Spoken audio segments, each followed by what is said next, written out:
2011 সালে ভারতের সরকার প্রধান মনমোহন সিংয়ের সফরকে কেন্দ্র করে তিস্তা নদীর পানি বণ্টন চুক্তির যে আশা দেখা দিয়েছিল তা ভেস্তে যায় পশ্চিমবঙ্গের মুখ্যমন্ত্রী মমতা ব্যানার্জির আপত্তিতে।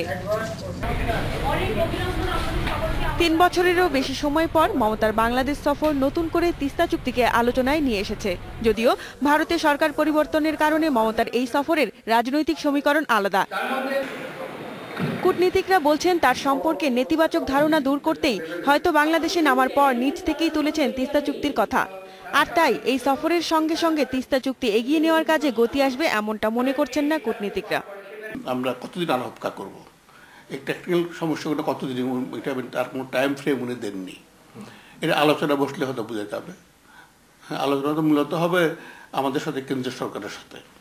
তো উনি সহায়ক ভূমিকা পালন করবেন। এখন তিনি কতটুকু সহায়ক ভূমিকা পালন করবেন, তিনি বলছেন যে পশ্চিমবঙ্গের স্বার্থ রক্ষা হবে, বাংলাদেশের স্বার্থ রক্ষা হবে। এখন এই স্বার্থ রক্ষা কিন্তু একরকম পারসেপশন আছে। প্রায় সব বক্তব্যেই মমতা তিস্তা চুক্তিতে সহযোগিতা করবেন বলে কথা দিয়েছেন। বলেছেন কারিগরি কিছু জটিলতা দূর হলে আর কোনো বাধা থাকবে না।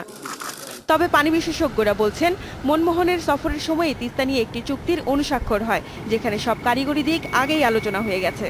চুক্তিটা অনুস্বাক্ষরিত হয়ে গেছে, ডিটেল ওয়ার্কড আউট হয়ে গেছে। উনি রিওপেন করতে চাচ্ছেন, তার মানে কি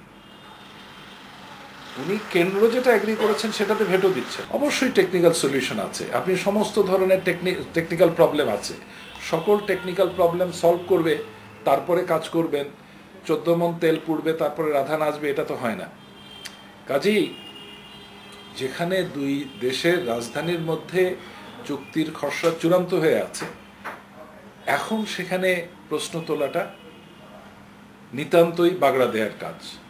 স্বাধীনতার পর থেকেই তিস্তা নদীর পানি বণ্টন চুক্তির দাবি করে আসছে বাংলাদেশ।